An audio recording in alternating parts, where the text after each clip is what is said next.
presidente de FENAER, la Federación Española de Asociaciones de Pacientes con Problemas Alérgicos y Respiratorios, que les quiero presentar hoy el mes del asma. Vamos a hacer un mes del asma para remarcar con más fuerza el Día del Asma, que es a 1 de mayo. A pesar de que estemos en campaña electoral, creemos que es importante que mantengamos este mes del asma como lo teníamos programado. Se va a hacer una serie de reuniones por todo el país, estaremos en todas las comunidades autónomas y en todas las ciudades importantes. Y estamos preparando un dossier, fundamentalmente en vídeo, para llevar este programa a todas partes.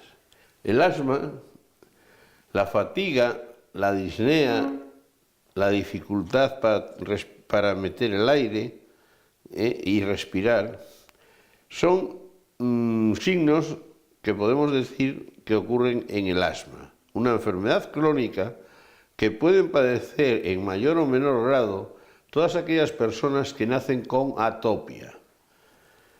La atopia es la predisposición genética para presentar problemas alérgicos. Aquellos que no tienen atopia no tienen alergias, y los que tienen atopia pueden desarrollar problemas alérgicos o no, como por ejemplo la dermatitis atópica, la rinitis alérgica, la hiperactividad bronquial, el asma leve o moderado, el asma grave, algunas alergias cutáneas e incluso alergias digestivas. Todas estas manifestaciones clínicas de la alergia pueden responder mejor o peor al tratamiento con esteroides. Estos se pueden dar por inhalación y tenemos muchos aparatos para inhalar esteroides. Son algo complejos y hay que conseguir un aprendizaje para manejarlos. Existe también el tratamiento oral o en pastillas con esteroides. Y para los problemas cutáneos e incluso la rinitis alérgica, podemos usar pomadas con corticoides. En muchos casos se solucionan los problemas alérgicos solo con el uso de antihistamínicos. Yo creo que para dar una visión más amplia de la que cuento yo, tenemos a Fernando Núñez, que puede contarlo con más claridad, puesto que él la padece y lleva muchos años haciendo tratamiento, y os va a contar su experiencia personal. Muchas gracias, Javier. Como presidente de Asma Asturias, este mes de mayo vamos a colaborar con FENAER en la divulgación del asma. Como paciente, además, que soy de asma, os quiero explicar un poco mi experiencia. Yo empecé ya bien joven, ya con problemas de respiración, sin saber realmente lo que tenía, hasta que me dijeron que era posiblemente un asma. Los pacientes de asma tienen que tener mucho cuidado y saber bien cuándo van a tener una crisis, puesto que se pasa realmente mal. Yo antes no sabía realmente cuándo me atacaba y tal. Y cuando tenía una crisis lo pasaba realmente fatal, no sabía ni cómo controlarla. Hasta que me han enseñado unos fisioterapias de respiración y me han enseñado a respirar con la respiración diafragmática, que es muy importante, puesto que te enseña a saber controlar tu respiración y saber controlar tu asma. Yo recomendaría a la gente que tiene asma que haga una vida sana, tranquila, que haga deporte y, a ser posible, también que acuda a un fisio, aunque solo sea una vez a la semana, pero que acuda a un fisio que le va a beneficiar mucho.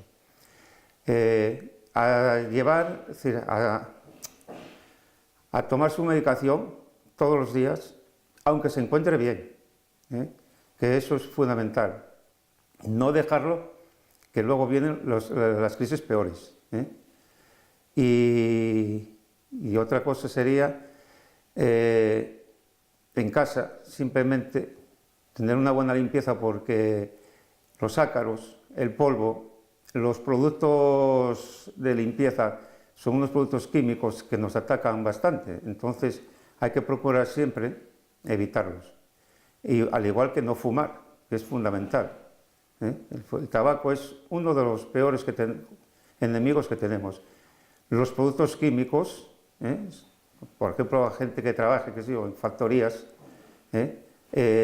pintores, son gente que si son asmáticos deben de tomar medidas para trabajar como mascarillas y cosas así, porque si no las crisis pueden ser muy reactivas y muy fuertes. Con todo esto, espero que sepan cuándo tratar, ustedes cuando tengan una crisis, cómo tratarla. Muchas gracias. Me llamo Domingo Palicio, soy panadero, fui panadero de profesión y al hilo de lo que contó anteriormente Fernando, pues una de mi patología es que tengo asma o sufrí asma profesional. Y trabajé durante una multinacional de la distribución y a partir de los 20, trabajando allí, de los 20 años o 20 y algo años, ya empezaba a notar fatigas y hasta que, bueno, ya llegaba que era un momento insoportable, que acudí a urgencias y me detectaron que tenía un asma que era profesional. Y yo, por ejemplo, en el obrador notaba ya que me sentaba mal, sentía fatiga, incluso en las cámaras de fermentación, cuando entraban las cámaras, pues me sentía bastante mal. Y después en la vida cotidiana, fuera de ahí, ya pues fatigas ya continuas. Y después me detectaron que era un asma profesional, alergia a las harinas y a los ácaros. Después yo dejé de trabajar con las harinas y ya noté una mejoría por completo. Y yo pues ahora hoy día sigo una vida normal, salvo alguna ocasión que necesita algún inhalador puntualmente, pero llevo una vida y todo fue a consecuencia de las harinas.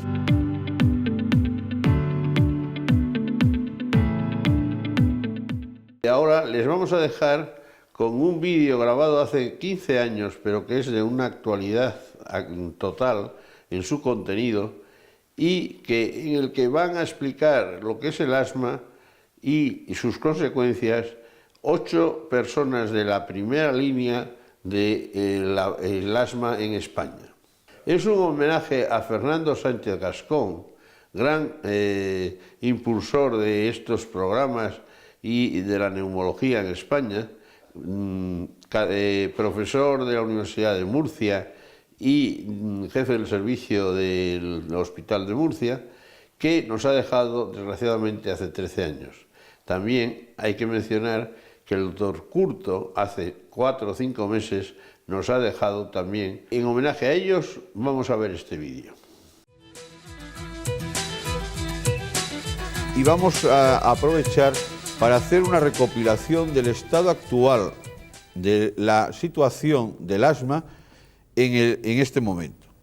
Vamos a partir de la definición que en el consenso de la SEPAR y la SENFIC presentaron hace unos pocos años, que es: el asma es una enfermedad respiratoria crónica caracterizada por la inflamación de las vías aéreas, la hiperrespuesta frente a una amplia variedad de estímulos y la obstrucción bronquial reversible.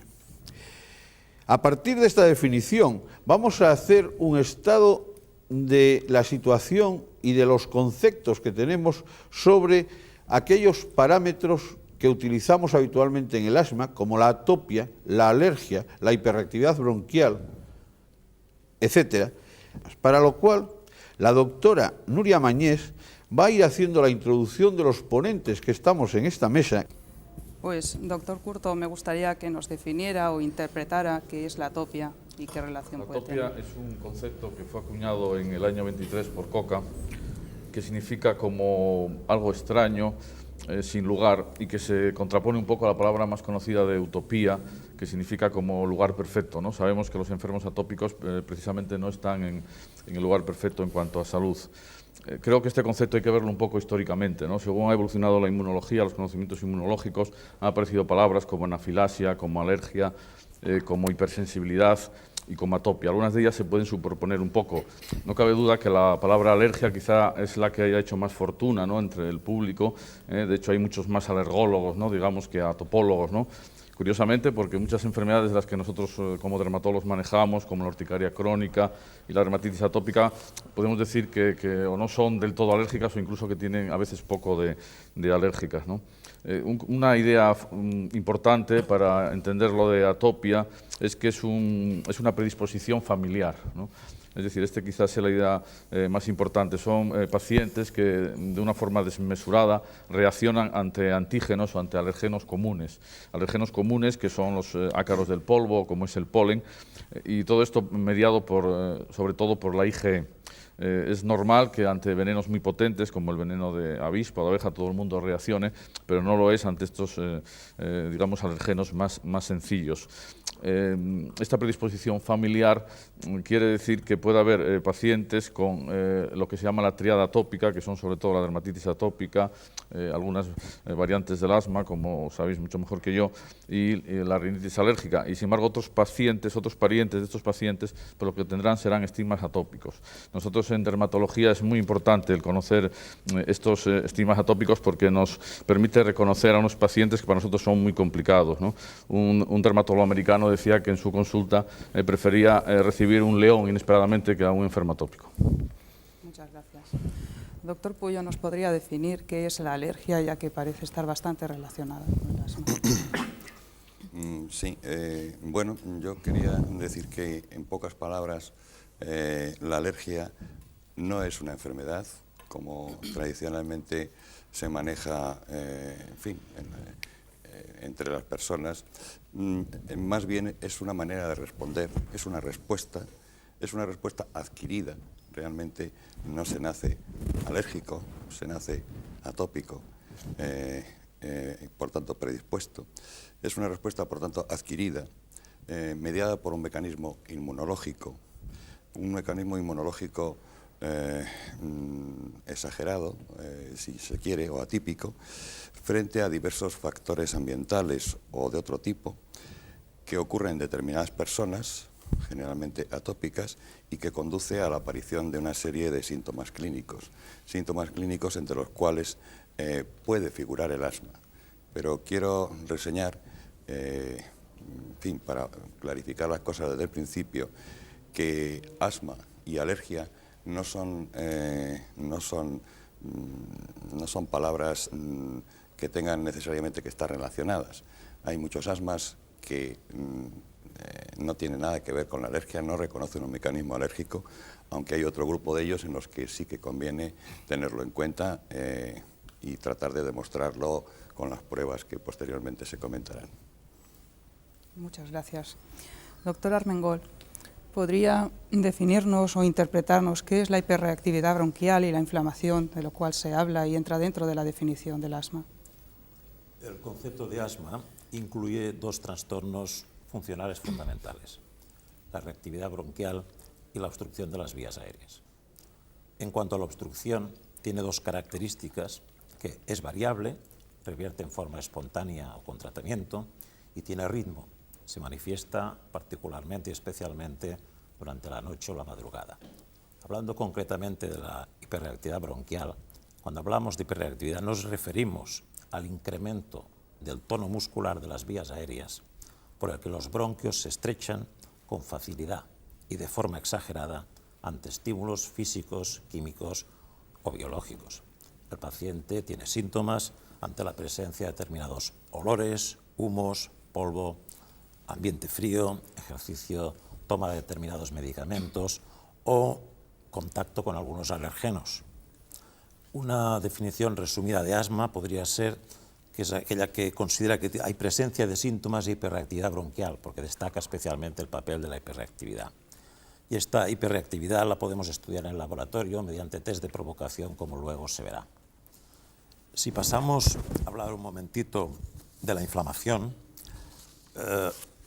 la definición de asma incluye la inflamación de las vías aéreas como el vehículo primordial a través del cual y ante determinadas células y mediadores se producirá el asma.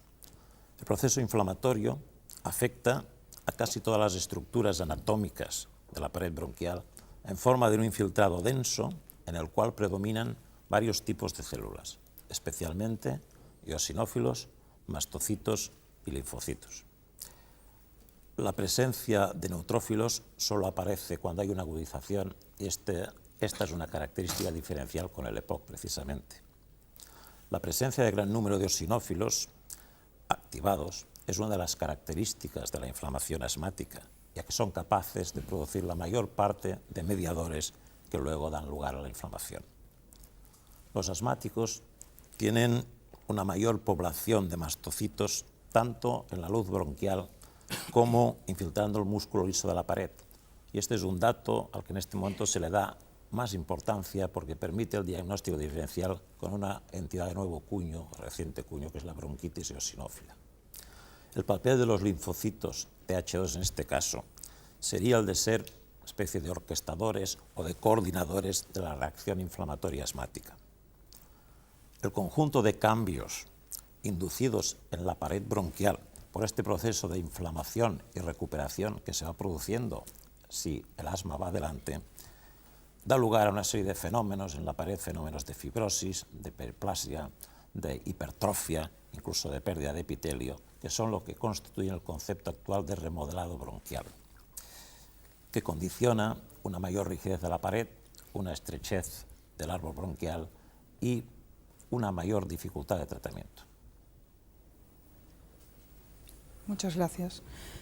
Doctor Álvarez Sala, ¿podría comentarnos o dar unas pinceladas sobre la epidemiología en el asma? El asma es una enfermedad crónica y que además sucede en cualquier edad de la vida. Esto hace que sea una enfermedad muy prevalente.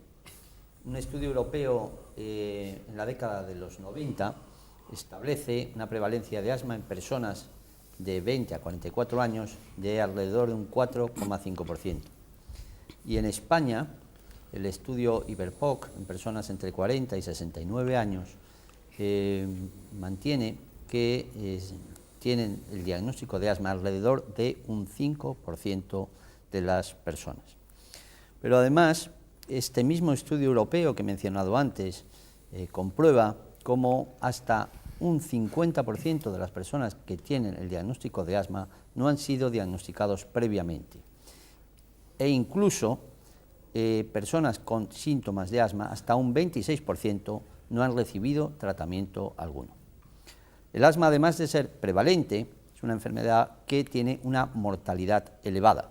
Se calcula que, la OMS en un estudio del 2000, calcula que se producen 180.000 muertes anuales por asma. Estas muertes suelen ser debidas, en gran parte, a un mal manejo del tratamiento, al uso indiscriminado de beta-2 estimulantes, a no introducir de forma precoz los esteroides inhalados y a que el paciente y el médico no saben reconocer bien en ocasiones la gravedad de la enfermedad. Esta prevalencia elevada y esta mortalidad también importante hacen que el asma sea una enfermedad con un importante costo socioeconómico. En Estados Unidos se calcula que entre un 1 y un 2% del gasto en sanidad pública va o está dirigido hacia el asma. Pero por dar unos apuntes positivos de qué se puede hacer para paliar, en cierto modo, este problema, pues debemos decir que como el mal manejo del asma sucede hasta en un 70%, se puede hacer mucho si se sigue una serie de puntos, como son incidir sobre la prevención de esta enfermedad, y en este sentido es muy importante la introducción de los esteroides inhalados de forma precoz, educar a los enfermos con asma y también lograr que los médicos que manejan y que controlan a estos enfermos conozcan bien las normativas conozcan bien el tratamiento de esta enfermedad. Gracias. Nos queda por ver qué papel tendría en la causalidad y determinación de todo lo dicho hasta ahora la herencia, la genética, la inmunología y las modificaciones de estas por influencia del medio y del ambiente. De la clínica y el diagnóstico del asma va a moderar esta parte el doctor Fernando Sánchez Gascón, al que le cedo la palabra. Sí, me parece que a estas alturas del recorrido del asma es muy significativo el que ahora veamos los aspectos más importantes o más generales de la clínica. Y yo invito al doctor Juan Enrique Cimas que nos comente los aspectos más relevantes de la clínica del asma. Pues con mucho gusto. Bueno, en principio, como con casi todo en esta enfermedad, se trata, los síntomas en este proceso son muy variables. Quizás la palabra que mejor define al asma es variabilidad en múltiples aspectos. En cuanto a los síntomas, existe una gran variedad de síntomas, pero podemos decir que hay 4 síntomas principales que son los que nos van a definir un poquitín si estamos ante la probabilidad de estar ante un paciente asmático, que serían principalmente pues, la disnea, la tos, la opresión torácica y la presencia de sibilancias. Estos síntomas se pueden presentar todos a la vez, en este caso sería el enfermo tipo que todos quisiéramos encontrar en nuestras consultas, o bien cada uno de ellos por separado o en cualquier combinación entre ellos. Esto hace que en determinadas ocasiones nos enfrentemos ante pacientes problemáticos en los que tenemos un cierto grado de sospecha de que puede tratarse de un asmático, pero los síntomas son muy inespecíficos y nos obligan en cualquier caso a establecer una serie de pruebas para llegar al diagnóstico. El caso prototípico de estas asmas recortadas, por así decirlo, es la presencia de una tos crónica, que es lo que se conoce como la tos como equivalente asmático, y que obliga en cualquier caso pues, a hacer pruebas de función pulmonar para tratar de descubrir una obstrucción o una hiperrespuesta bronquial de algún tipo en este tipo de pacientes. Quizás la exploración básica que hay que hacer en la consulta, la primera, lógicamente, es la auscultación, la exploración física, y en la auscultación hay que tener en cuenta que no en todos los pacientes aparecen las sibilancias y que incluso pacientes que más adelante sí desarrollan las sibilancias, en una primera fase de la obstrucción pueden no tenerlas, igual que en una fase muy grave, ya pacientes, lógicamente, con una crisis muy grave, pues pueden tener lo que se denomina también el silencio auscultatorio, que es que el paciente es incapaz de mover el aire en sus pulmones. Básicamente la clínica yo creo que es esto, ¿no? Sí, muchas gracias, doctor Cimas. Y entonces, una vez comentada la clínica, pues hay que empezar a construir el edificio del diagnóstico. Y yo creo que nada mejor que invitar al doctor Carretero que nos comente un poco en líneas generales cómo se debe diagnosticar el asma bronquial. Muchas gracias. Por supuesto, lo primero es la clínica, que ha comentado nuestro compañero, lo que nos va a poner, diríamos, en disposición de pensar en un asma, si bien esa clínica con algunas matizaciones, la cronicidad, la reiteración, la nocturnidad. Muchísima gente está diagnosticado de catarros persistentes, de catarros, y nadie se atreve a ponerles el apellido de asma. Cuando esta clínica empeora también la funcionalidad del sujeto, tanto para su trabajo habitual como para cierto tipo de ejercicios o deportes, cuando necesitan ya tomar broncodilatadores de una manera reiterada, esto muy probablemente va a ser un asma. Pero tenemos que certificarlo. Tenemos que certificarlo con pruebas funcionales, demostrando que hay una obstrucción variable, irreversible, como ya ha dicho nuestro compañero, y demostrando que existe un estado de hiperreactividad bronquial, de respuesta exagerada a estímulos físicos, químicos o biológicos, que diríamos es casi, no es patognomónico del asma, pero es una condición casi sine qua non para un asma. Y insistiendo en que realmente las pruebas de función pulmonar son fundamentales para el diagnóstico del asma, pues el doctor Miguel Rosales me gustaría que nos hiciera unos comentarios a propósito de las pruebas de función pulmonar. Bueno, ya se ha dicho en la mesa 2 o 3 veces que la variabilidad del grado de obstrucción de la vía aérea es básica en el diagnóstico del asma. Por tanto, siguiendo las recomendaciones de la Guía Española para el Manejo de Asma, o GEMA, publicada muy recientemente, el protocolo de estudio funcional del asma sería el siguiente. En primer lugar, habría que objetivar mediante una espirometría que existe una obstrucción de la vía aérea, o sea que existe un patrón obstructivo en el cual el FEV1 siempre va a estar más disminuida que la capacidad vital. Si mediante una espirometría detectamos esta obstrucción y posteriormente aplicamos un broncodilatador y se obtiene una mejoría de al menos un 12%, según establece el protocolo de GEMA, pues ya tendríamos el diagnóstico de obstrucción reversible, con lo cual podríamos sentar el diagnóstico de asma. Si esta prueba broncodilatadora es negativa, o bien si basalmente el FEV1 es normal, pues en determinados casos habrá que recurrir a los llamados test de provocación, o bien a un seguimiento, como después veremos, del pico de flujo en domicilio. Quiero, por último, resaltar que para la obtención de la espirometría, que es una prueba absolutamente fiable y económica, se deben de seguir las directrices que marca la Sociedad Española de Patología Respiratoria, que en resumen, además se ha modificado recientemente, hay que decir que se deben de obtener al menos 3 espirometrías en las cuales haya una variación inferior del 5% entre ellas. Y de estas 3, que se consideran como válidas, se toma como definitiva aquella en la cual la suma de la capacidad vital y el FEV1 sean más elevadas. Siguiendo estos criterios, se puede establecer un diagnóstico de certeza del asma bronquial. Invito al doctor Drobnik a que también nos comente algo tan interesante y al menos de una tremenda actualidad también, como es el asma de esfuerzo. Muchas gracias, Fernando. Bueno, el asma de esfuerzo, realmente el motivo que la provoca es el ejercicio, es el esfuerzo físico. De hecho, el esfuerzo físico es un estímulo que es común a la mayoría de los asmáticos, y eso se debe, sin duda, a que el ejercicio es parte inherente pues, del juego, del deporte en la edad infantil, y ahora que está de moda, pues el conseguir una condición física buena en la edad adulta. Por lo tanto, la mayoría de los asmáticos están expuestos al ejercicio físico como una de las causas que lo provoca. ¿Qué es lo que provoca de ese esfuerzo la crisis de asma? Pues cuando hacemos un ejercicio necesitamos eliminar el anhídrido carbónico que producimos y necesitamos oxigenar nuestras células musculares. Este aumento de la ventilación que se va produciendo a medida que el ejercicio es más intenso hace que se pierda una humedad, un calor de las vías respiratorias, y parece ser que el asmático es más sensible a esta pérdida de calor.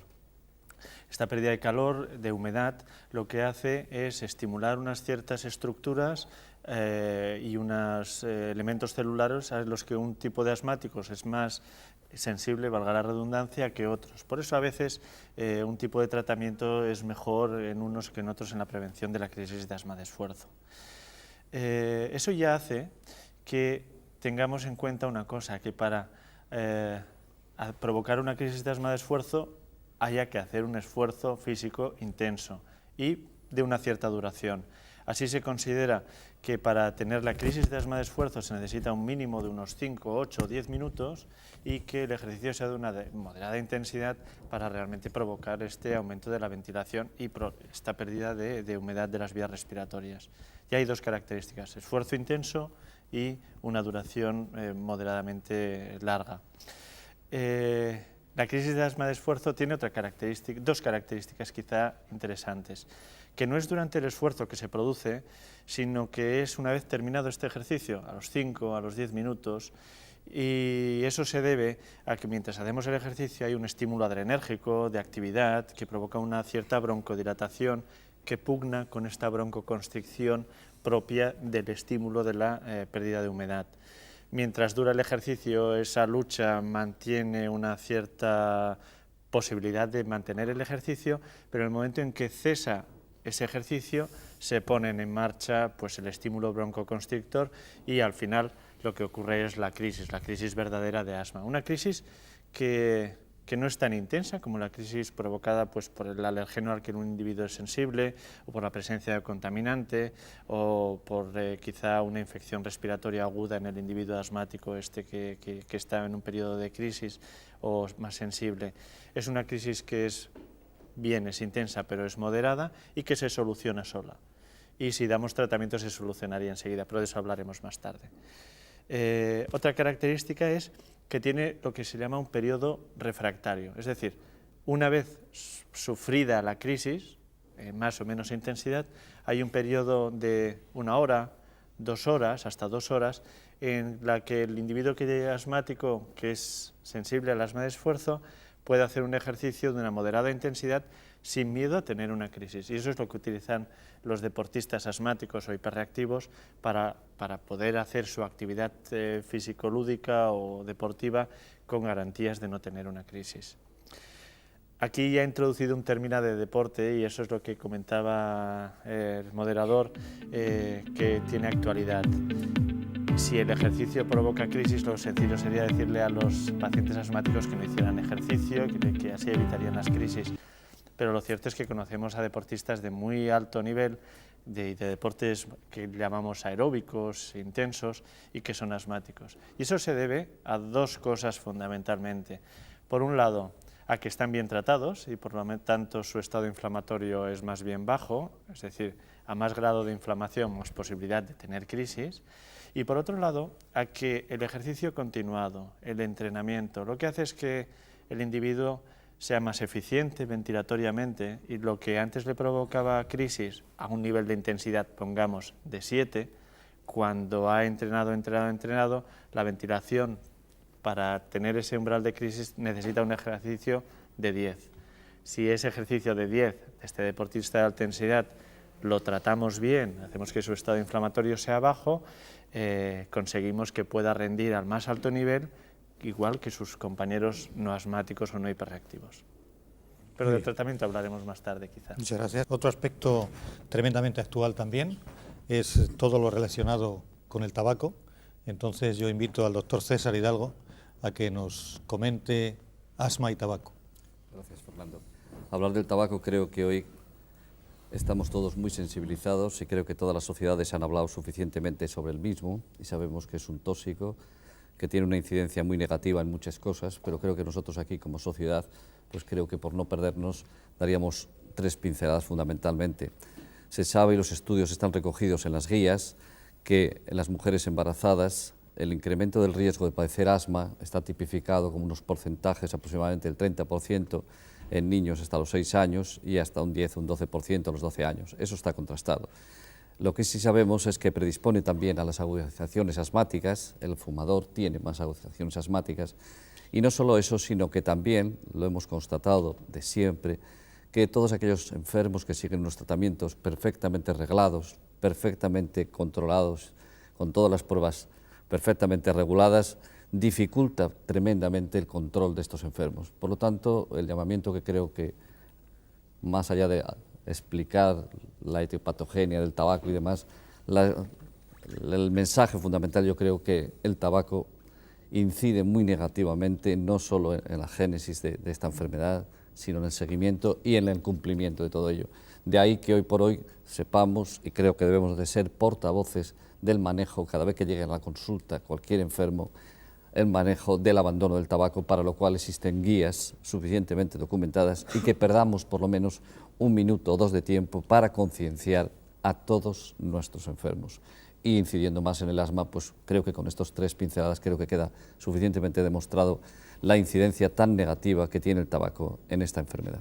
Es muy importante en el tabaco que tengamos en cuenta que en los niños la influencia del tabaco de los padres tiene 3 o 4 influencias, desde el previo al embarazo a los distintos etapas de la vida hasta que llega a ser un niño adulto.